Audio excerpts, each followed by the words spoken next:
Hello दोस्तों, स्वागत है आपका आज की वीडियो में। और जैसे कि आप लोग जानते होंगे कि हमारी अब तक की वीडियो में हम परसेंटेज को डिस्कस कर रहे थे, ठीक है। तो आज भी हम परसेंटेज को ही डिस्कस करने वाले हैं। डेली इसमें जो नए नए क्वेश्चन बनते हैं अलग अलग टाइप्स के, उनको हम रोज डिस्कस करते हैं। तो चलिए आज भी कुछ अलग से क्वेश्चन हम यहाँ पे डिस्कस करने वाले हैं। पिछली क्लासेस में जैसे हमारे क्वेश्चन सॉल्व हो रहे थे उससे थोड़ा अलग आज के क्वेश्चन होने वाले हैं। जैसे कि ऊपर मैंने हेडिंग भी लिखी है, चेंज ऑफ बेस, यानी कि उसका बेस ही चेंज हो जाएगा। पहले हम इजीली क्या कर दे रहे थे कि 100% निकाल के उसका पूरा वैल्यू निकाल दे रहे थे, यानी कि टोटल क्वांटिटी या फिर टोटल मार्क्स जो भी है वो हम निकाल दे रहे थे। लेकिन आज की वीडियो में जो है कुछ अलग से क्वेश्चन देखने को मिलेंगे आपको, तो लास्ट तक बने रहिए। तो चलिए सबसे पहले क्वेश्चन को पढ़ लेते हैं। शरबत के 6 लीटर के घोल में 5% नमक है। अब यहाँ पे आप ये मत सोचना कि शरबत में नमक कैसे है, ये नमकीन शरबत है, ठीक है।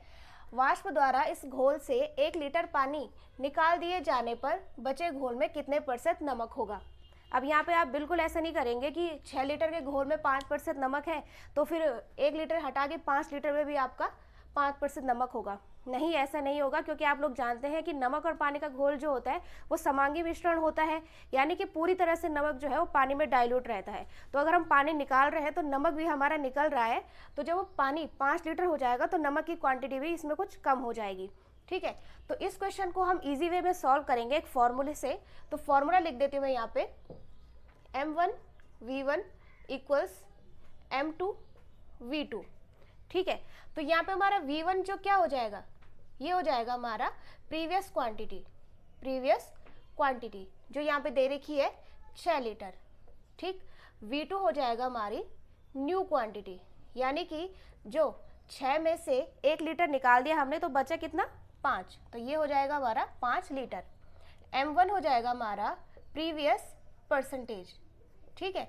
प्रीवियस दे रखा है 5% नमक है, और m2 हो जाएगा हमारा न्यू परसेंटेज, ठीक है।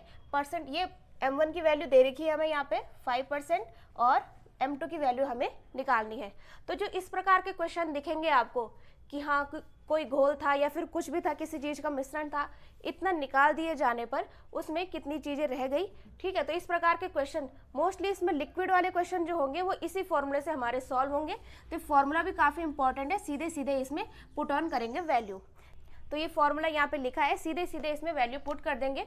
m1 की वैल्यू यहाँ पे लिखी है मैंने 5% इंटू v1 की वैल्यू है हमारी 6 इक्वल्स m2 की वैल्यू जो कि हमें फाइंड आउट करनी है, और v2 की वैल्यू है यहाँ पे हमारी 5 लीटर, ठीक है। तो इससे यहाँ पे ये कट हो जाएगा, तो m2 इक्वल्स कितना आ जाएगा हमारा, ये आ जाएगा हमारा 6%, ठीक है। तो ये फॉर्मूला ये आप लोग ध्यान रखेंगे, ये लिक्विड वाले क्वेश्चन के लिए, ये घोल मिश्रण वाले जिनमें से इतना निकाल दिया फिर इतना बच गया, तो इसे यहाँ पे ध्यान रखेंगे। इससे रिलेटेड एक नया क्वेश्चन हम डिस्कस करते हैं आगे कुछ अलग तरीके से। तो चलिए बढ़ते हैं नेक्स्ट क्वेश्चन की तरफ। दूध और पानी के 4 लीटर मिश्रण में 10% पानी है, ठीक।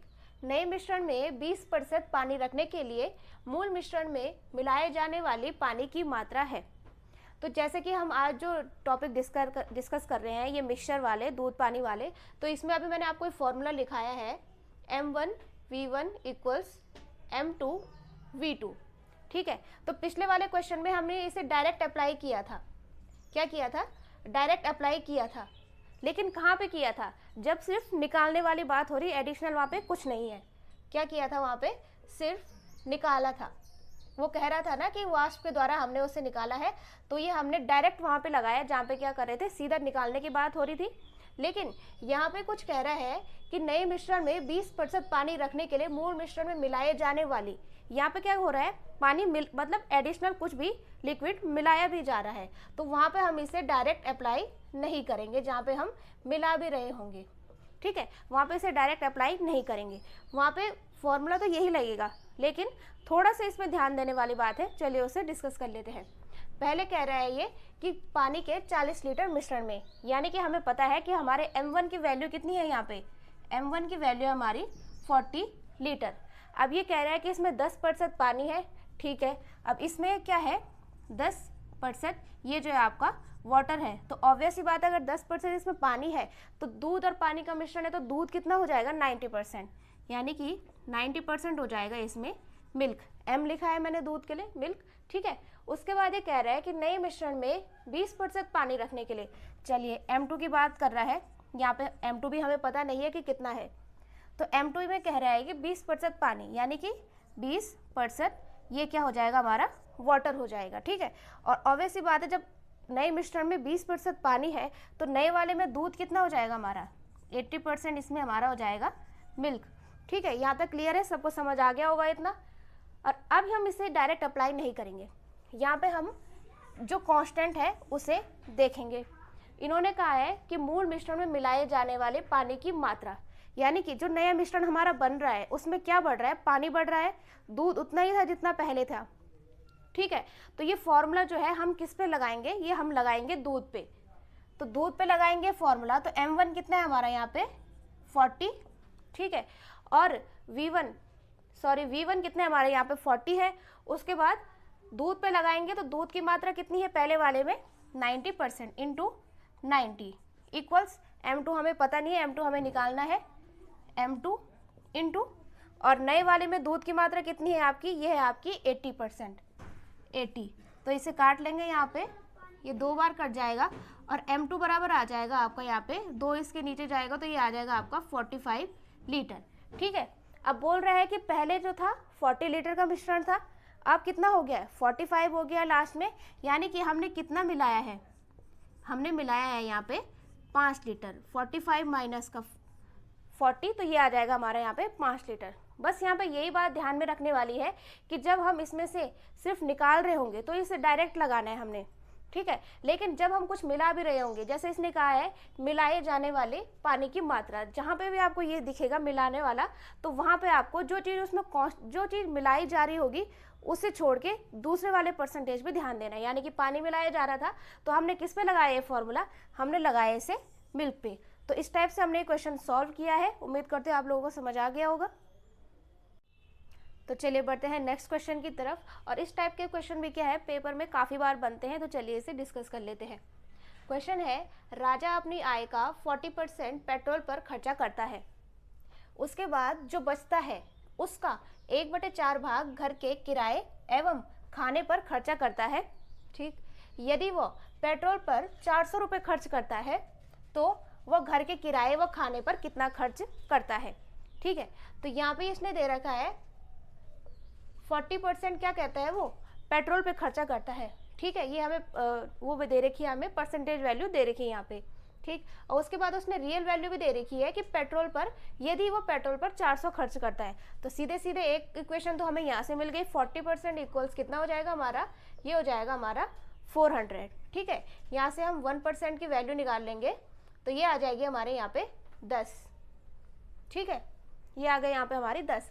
उसके बाद वो कह रहा है कि वो घर के, हमें निकालना क्या है, हमें निकालना है वो घर और किराए, घर के किराए व खाने पर कितना खर्चा करता है। और यहाँ पे दे रखा है कि घर के किराए व खाने पर वो 1/4 भाग खर्चा करता है। तो आप लोग जानते हैं कि 1/4 कितना होता है हमारा, 1/4 होता है यहाँ पे 25%। ठीक है, लेकिन वो कह रहा है कि 40% खर्चा करने के बाद जो बचता है उसका 1/4%। सीधा सीधा यहाँ पे अगर 40% उसने क्या कर दिया, पेट्रोल पे खर्चा कर दिया, तो उसके पास बचेगा कितना, 40% पेट्रोल पे खर्चा करने के बाद उसके पास यहाँ पे बचेगा कितना, रिमेनिंग कितना हो जाएगा यहाँ पे हमारा 60% हो जाएगा। ये बच गया, जो बचता है वही आ गया 60%, उसका 1/4 भाग, यानी कि 60% का 1/4 भाग ये करता है वो अपने खाने, यानी कि फूड एंड रेंट पे, खाने और किराए पे। ठीक है, यही कह रहा है ना क्वेश्चन। उसके बाद जो बचता है, यानी कि 60% बच गया, तो 60% का 1/4 हम डायरेक्ट ये नहीं करेंगे कि सीधा सीधा 1/4 25% हम आगे इक्वल रख देंगे, जो भी हम करेंगे आगे। ठीक है, तो 60% का 1/4 इसे हम रेशियो के फॉर्म में सॉल्व कर लेंगे। 60% आप लोग जानते होंगे कि 20% कितना होता है हमारा, ये होता है आपका 1/5। तो सीधे सीधे 60% निकालने के लिए क्या कर देंगे, 3 का इंटू कर देंगे और यहाँ भी इंटू कर देंगे, तो कितना आ गया ये रेशियो 3/5 इंटू 1/5। ठीक, तो ये रेशियो आ गया यहाँ पे हमारा 3/20। ठीक है, तो ये रेशियो आ गया यहाँ पे। तो यहाँ पे हमें फूड और रेंट का हमें जो रेशियो था वो मिल गया हमें 3/20। फिर से इसे परसेंटेज फॉर्म में अगर हम लिखते हैं तो 20% कितना है नहीं 1/20, ठीक है। इसे अगर हम उल्टा करेंगे 20% अगर हम लिखते हैं 1/5 तो 5% कितना होगा हमारा, 5% भी तो 1/20 होगा। ये उल्टा हो जाता है, उल्टा से उल्टा याद रखना है, मैंने पिछली क्लास में भी आपको बताया था, ठीक। यहाँ पे दे रहे हैं 5% होता है 1/20 और ये है 3/20, यानी कि इसमें हम 3 का इंटू कर लेंगे तो जो ये हमारी रेशियो वाली वैल्यू थी ये कितनी हो जाएगी यहाँ पे 15%, ठीक है। जब 1/20 5% है तो 3/20 कितना हो जाएगा, सीधा सीधा 15%, ठीक। तो जब कह रहा है कि 1% 10 के इक्वल है तो 15% कितने के इक्वल हो जाएगा, 15% कितने के इक्वल हो जाएगा 10 × 15, ठीक है। तो ये आ जाएगा यहाँ पे हमारा 150 रुपये, ठीक है। ये आ जाएगा यहाँ पे हमारे 150 रुपये और 150 रुपये क्या है वो अपने खाने और किराए पर खर्चा करता है।